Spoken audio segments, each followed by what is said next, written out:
Salut petite créature, dans la vidéo d'aujourd'hui, je te montre toutes les commandes et les fonctionnalités les plus importantes du logiciel de broderie Bernina Designer Plus.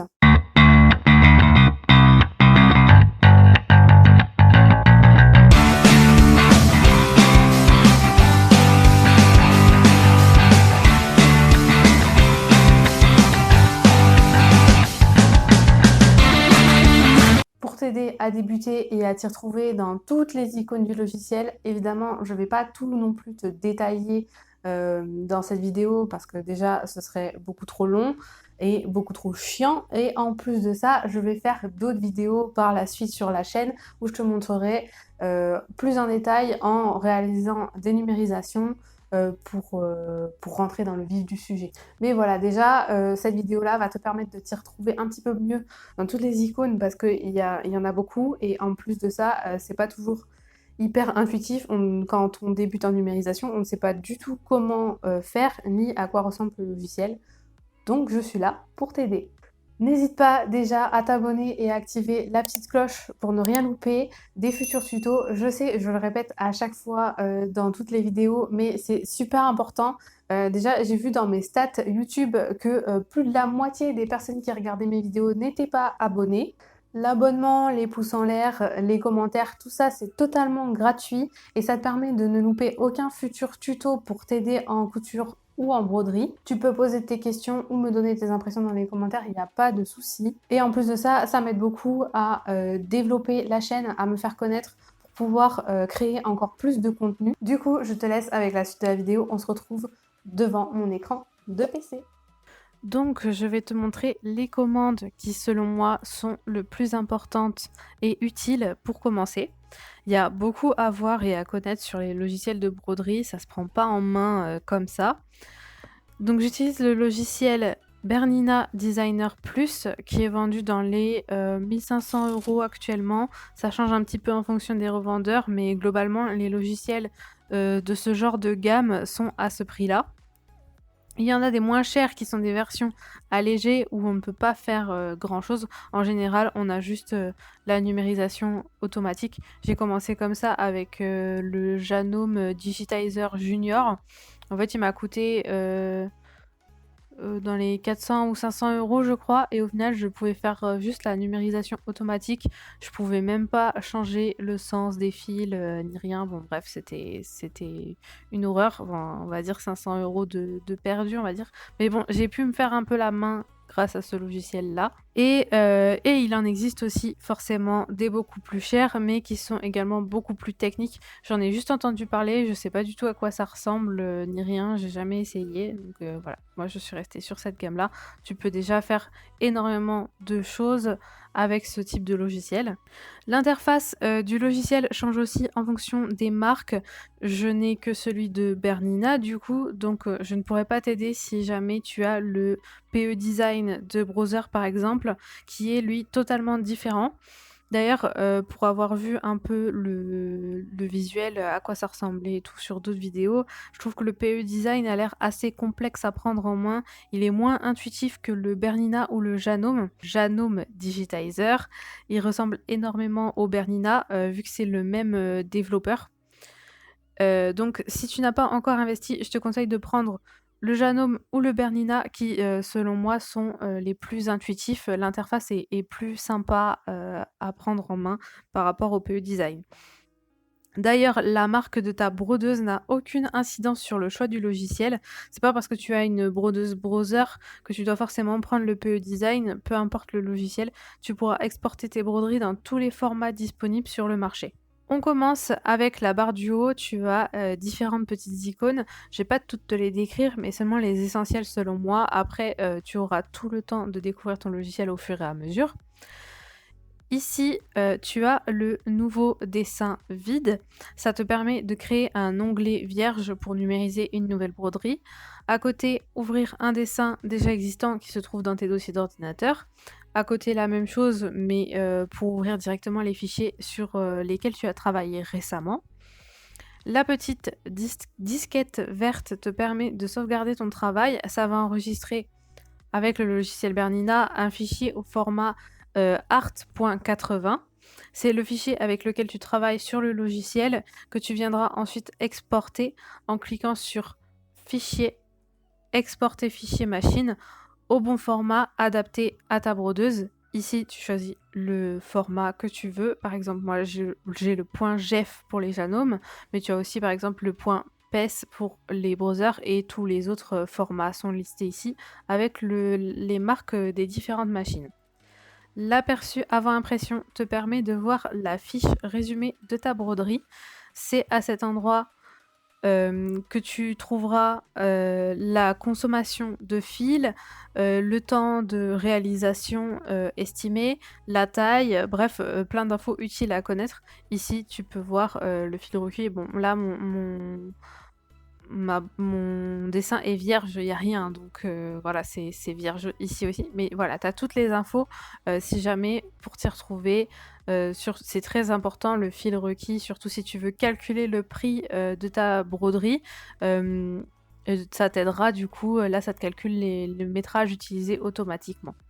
Là, tu as les icônes couper, copier et coller. Comme pour un logiciel de traitement de texte par exemple, je les utilise jamais ici, je fais toujours avec les raccourcis du clavier, mais si tu préfères, tu peux utiliser ces icônes. Les retours arrière et avant pour annuler ou rétablir une action que tu as faite sur le logiciel. Insérer une illustration, ça va te permettre d'ouvrir une image bitmap que tu utiliseras comme modèle pour la transformer en fichier broderie. Tu as juste à cliquer sur cette petite icône et là ça t'ouvre un dossier où tu as tes images. Après, c'est à toi de choisir ton dossier, enfin moi j'en ai plein. Et là par exemple, j'ai mon image bitmap, j'ai juste à l'ouvrir et ça m'ouvre l'illustration avec laquelle je vais travailler ma broderie. Et ici, l'échelle de zoom qui se gère avec la molette centrale de la souris pour zoomer et dézoomer sur ton travail.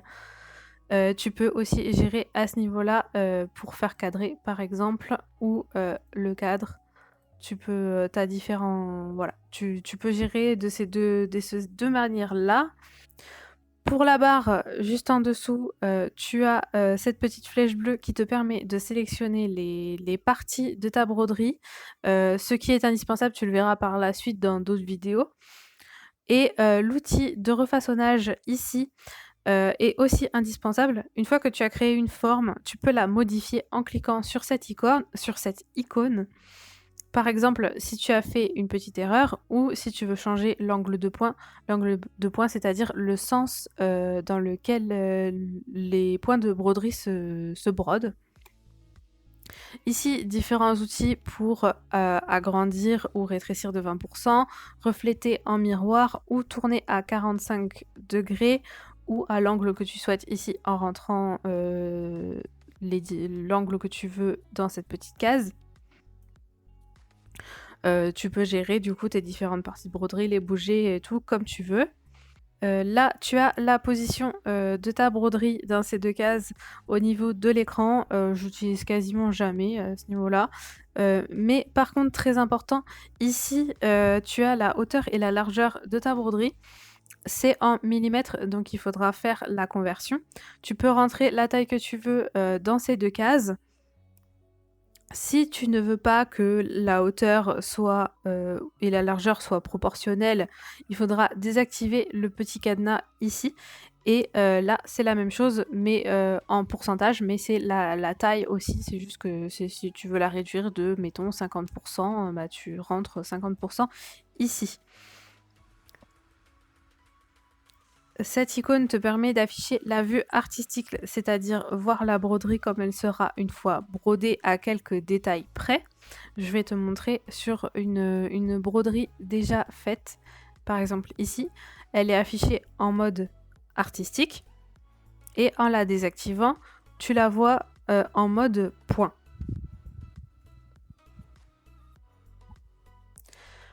Je te conseille de laisser toutes ces icônes ici en jaune actives. Comme ça, tu auras tout et ce sera plus facile pour t'y repérer après. Si tu veux supprimer plus tard, tu pourras toujours faire un clic gauche dessus pour les désactiver. Là, par exemple, j'ai retiré les points de broderie, donc on voit juste les contours. Ici, tu as l'icône du cadre à broder. En faisant un clic gauche simple, tu l'enlèves du champ de numérisation. C'est plus simple de l'enlever pendant la numérisation et le remettre quand tu veux placer ta broderie dans le cadre. Et en faisant un clic droit, tu ouvres une fenêtre. C'est là que tu choisis le modèle de ta brodeuse. Donc fais-le dès le début, comme ça c'est sauvegardé. Et en dessous, tu choisis la taille de cadre que tu veux utiliser en fonction de la taille que tu as de disponible chez toi et aussi en fonction de la taille de ta broderie. Par exemple, si tu fais une petite broderie, moi j'ai le cadre RE20B de 140 par 200, c'est mon plus petit, donc je sélectionne celui-ci. Ensuite, tu peux activer la grille si ça peut t'aider pour certains dessins et l'espace de travail ici. Si tu décides d'en mettre un pour faire des placements de broderie par exemple. Donc là, je vais pas activer la grille, mais tu vois, ça peut te faire des repères pour certains dessins. Et ici, c'est le simulateur de broderie. Quand tu as fini de numériser, tu peux le lancer pour voir comment ta brodeuse va réagir et par où elle va commencer. C'est très utile pour vérifier certains détails avant de lancer les tests réels. C'est avec cette barre que tu gères le simulateur de broderie. Ici, tu règles la vitesse dans laquelle tu vois broder. Là, j'ai qu'une seule couleur, mais tu vois les différentes couleurs s'afficher ici. Et là, tu peux faire revenir en arrière au commencement. Là, tu lances la lecture. Tu vois tous les points se broder. Ici, par exemple, la sous-couche qui se brode. Ensuite, tu peux gérer avec ce curseur pour le faire avancer un peu plus vite. Là, on voit le point du dessus qui se brode, etc., etc. Et tu peux gérer la vitesse de broderie pour que ça avance plus rapidement à ce niveau-là. Et la plupart des fonctionnalités de ces deux barres se retrouvent ici dans les différents onglets en haut. Par exemple, ici tu as la petite disquette pour enregistrer et tu as d'autres paramètres un peu partout. Dans affichage, du coup, je te conseille d'afficher cela. Et tu peux, normalement, quelque part dans paramètres, tu peux gérer les options. Dans fenêtre, tu peux rajouter du coup tes barres d'outils, ceux qui restent tout le temps sur ta zone de travail. Ici, donc barre d'outils, moi j'ai tout activé, comme ça au moins j'ai tous mes effets et mes points disponibles, enfin tous les outils sont disponibles en version icône. Ici, tu as les différents dessins d'ouverts représentés par des petits onglets. Tu peux en avoir plusieurs ouverts d'un coup. C'est très pratique si tu travailles sur plusieurs projets en même temps, comme moi, tu vois, là j'ai mes tests, les différents dessins sur lesquels je travaille en ce moment. À droite, tu peux avoir plusieurs colonnes. Je te conseille de garder en fixe la colonne Mes fils en cliquant sur la petite épingle juste ici. Et cette colonne-là, tu l'utiliseras tout le temps. Ça te permet de choisir tes couleurs dans les fils que tu as. Ici, tu peux gérer tes nuanciers de fils. Il y a pas mal de marques et de références de fils qui sont comprises dans le logiciel à ce niveau-là. Tu vois, c'est toute la liste comprise dans le logiciel. Et tu peux choisir quelle marque tu utilises et la rajouter côté droit. Il te suffit de la sélectionner avec un clic gauche et de la mettre de cliquer avec le clic gauche pareil sur cette flèche et ça la rajoute sur cette colonne là qui sont tes nuanciers et pour en enlever la même chose mais avec la flèche ici. Tu peux également créer tes propres nuanciers en rajoutant la référence de tes fils, les couleurs, la marque, etc. Je te montrerai dans une prochaine vidéo si jamais tu veux créer ton propre nuancier. Tu vas voir, c'est très facile. Moi, c'est ce que j'ai fait ici. J'ai rajouté quelques nuanciers qui étaient déjà compris dedans. Mais sinon, par exemple, celui-ci ou ceux-là, ce sont des nuanciers que j'ai créés moi-même. C'est un petit peu long à faire, surtout quand tu as beaucoup de fils comme moi, mais une fois que tu les as faits, t'es tranquille. Et la deuxième colonne très importante, même essentielle, c'est la colonne cliché couleur. En gros, c'est là que tu vois toutes les parties, de ta broderie que tu as créées. Tu gères beaucoup de choses à partir de cette colonne, comme la sélection, des différents éléments. Tu peux aussi changer l'ordre de broderie, grâce à ces flèches. Cette petite icône ici te permet de rassembler les mêmes couleurs ensemble de tous les objets sélectionnés. Si par exemple tu réalises, une broderie avec plusieurs couleurs et que tu veux regrouper les couleurs pour qu'elles se brodent toutes en même temps, il te suffit de sélectionner toutes tes parties d'une même couleur et de cliquer ici et après ça te mettra ensemble les mêmes couleurs. La colonne de gauche, ici, c'est tous les outils qui te permettent de numériser. Les plus importants d'abord, dans l'onglet numériser, les commandes objet ouvert et objet fermé. L'objet ouvert te permet de faire des lignes, comme des contours par exemple, des traits simples qui ne sont pas fermés. Et objet fermé, comme son nom l'indique, te permet de faire des formes fermées de toutes sortes. Rien qu'avec ces deux commandes, tu réalises, on va dire, 85% des broderies. Les autres commandes, j'en parlerai plus tard dans d'autres vidéos, en te numérisant des broderies pour te montrer des exemples, mais tu as pas mal de possibilités comme tu peux le voir. Dans l'onglet éditer aussi, tu as plusieurs commandes très utiles, mais ce sera plus simple de montrer des exemples dans d'autres vidéos, sinon ce sera beaucoup trop long, mais quasiment toutes les commandes ici sont très utiles. Tu as l'onglet, numériser automatiquement. Beaucoup de personnes utilisent cette fonctionnalité, je ne le conseille pas personnellement, je suis un petit peu de la vieille école à ce niveau-là, on va dire, à moins de repasser derrière pour, peaufiner la broderie, mais les résultats sont rarement jolis. Il y en a beaucoup aussi qui ne testent pas leur numérisation. D'ailleurs, c'est une grosse erreur parce que même si tu économises du matériel et du temps, le résultat, une fois brodé, peut vraiment changer par rapport à l'écran.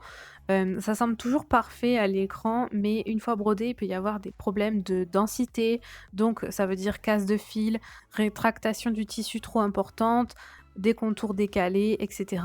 Bref, plein de problèmes qui ne se voient pas du tout à l'écran et qui ne se verra que en test réel. Et donc, si tu ne fais pas de test, encore plus de matériel et de temps gâché. Si jamais tu achètes des fichiers broderie sur internet, je te conseille de bien regarder les photos du fichier. S'il n'y a pas de photos du fichier brodé en vrai, c'est rarement bon signe. Ça veut dire qu'ils ont seulement choisi l'image sur l'écran. Ils te montrent juste l'image à l'écran et ça veut dire du coup que ça n'a pas été testé. Il montre juste du coup la simulation de broderie mais pas la réalité et du coup tu te retrouves avec un fichier très mal numérisé et très moche et ça peut te faire des problèmes et donc du coup te faire gaspiller du matériel et en plus ta confiance dans le vendeur est, est brisée en gros.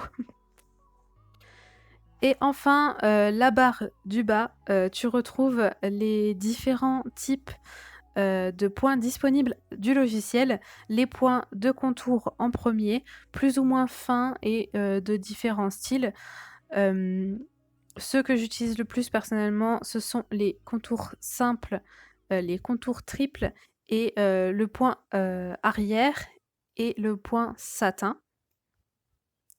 Et les points de remplissage, pareil, il y en a de différentes sortes. Les plus utilisés, ce sont, le point passé ou point tatami, ça dépend, le nom change en fonction des logiciels. Il me semble que sur le digitizer de Janome, c'est point tatami et ici c'est un point passé, mais c'est la même chose. Et le point satin aussi, très utilisé. À toi de tester, aussi les styles de points différents en fonction de ton dessin, de l'originalité que tu veux lui donner. Et il y a même aussi des points dentelle ici, par exemple. Il y en a vraiment beaucoup. Cette icône te permet de gérer le point d'assise ou la sous-couche. C'est la même chose. Ce sont des points espacés qui font la forme de ta broderie une première fois. Ça permet d'éviter trop de rétractation du tissu. C'est très important d'en mettre.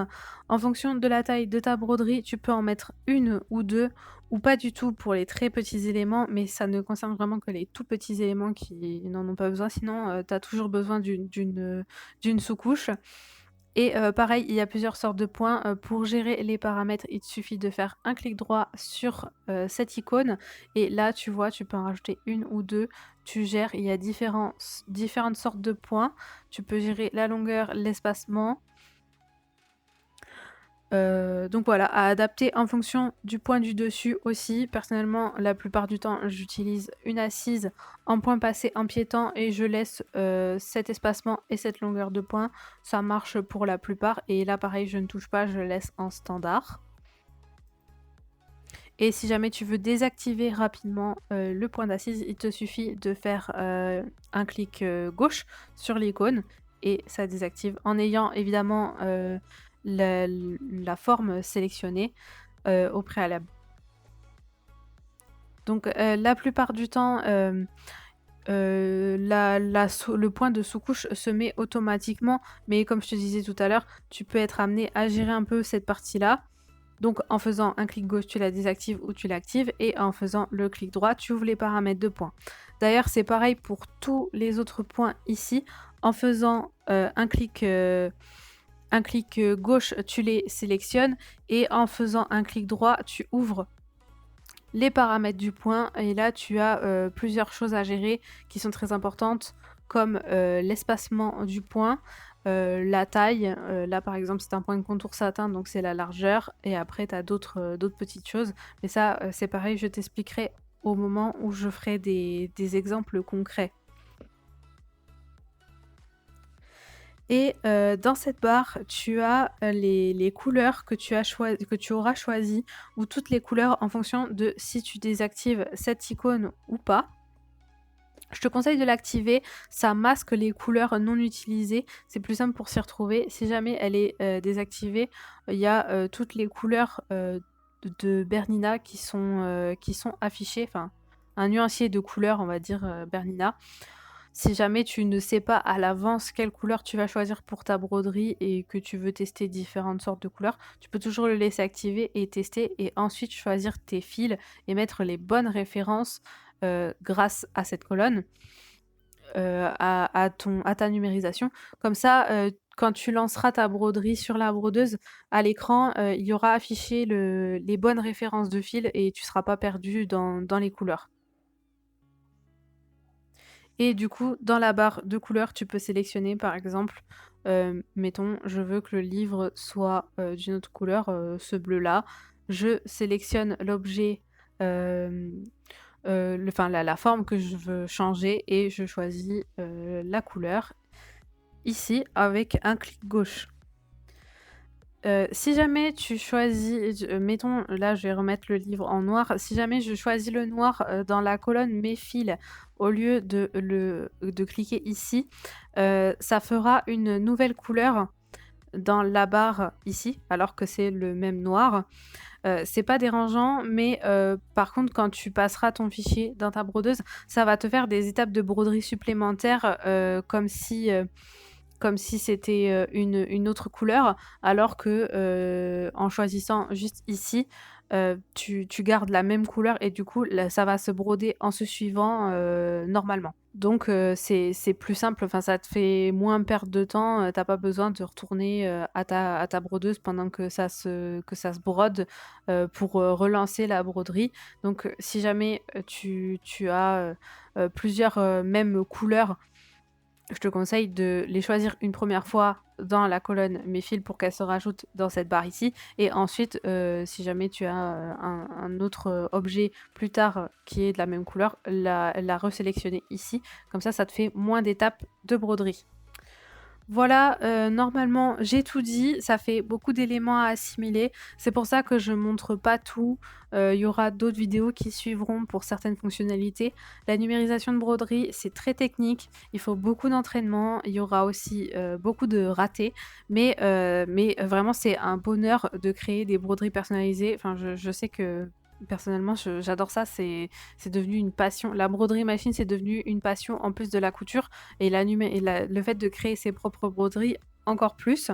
Si jamais tu ne te sens pas de le faire toi-même, parce que c'est vrai que c'est assez technique, ou d'acheter le logiciel aussi, ce qui est compréhensible vu que c'est un coût non négligeable, tu peux toujours faire appel à des professionnels qui numérisent.